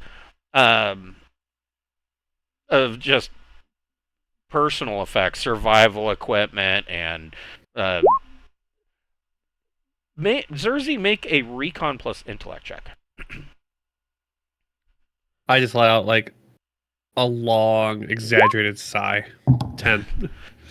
The other thing that you notice is that there are apparently there were plenty of these. You see standard ship ration packs. They're basically protein packs, soy with some flavor packets and various. All of these packs look like they've been chewed on and ripped open, and the contents have been eaten, and the foil wrappers left all over the beach. But there's clear evidence that they've been chomped on and ripped open by something with teeth. I still have my internal mobile comms thing still works, right? Yes. See, I'll just send a message over it, just like they're fucking animals, shit's torn up from the ship and other stuff, lots of repairs needed. Okay, I can start working on maybe some sort of a barge from some of the shrubs over here to float stuff over and help Audrey out a bit more. You feel good over there? You need backup? I'm standing here naked on an island. You tell me. So I will pick up my sniper rifle and look down through naked Zersey through the scope. Yep, you are naked. You're naked. Orion, make a recon plus intellect check. Because either you might have feral people over there or more bone locusts. It'll be a long, painful death for me. So yeah, That's a 4. you see naked Zersey standing on the shore around a cluster of crap sitting all over the beach around the ship.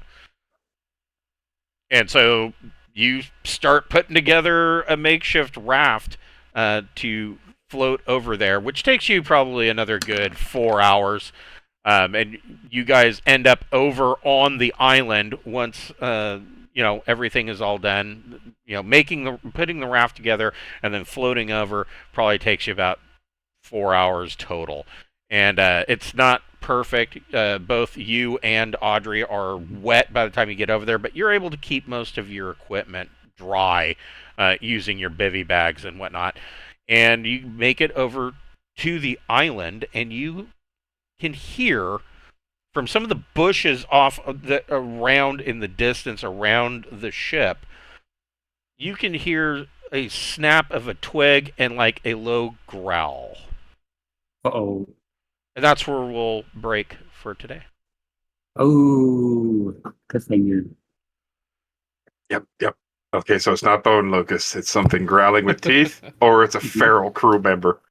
And these guys were that stupid. I don't pass it off them being feral. It's exceptionally possible. It is very possible that It's it like could caveman crew over be here. Yes, feral crew member. Oh The shit! crew They all had got an Aslan. rabies. Oh, that could be it. They all got rabies from the bone locusts. Oh god, now we got to get shots. Yeah.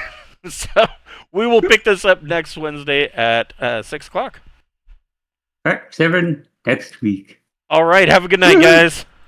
How Thanks long for will the you wait game. for me to finally use teleportation? No, this was a good chance to try it out.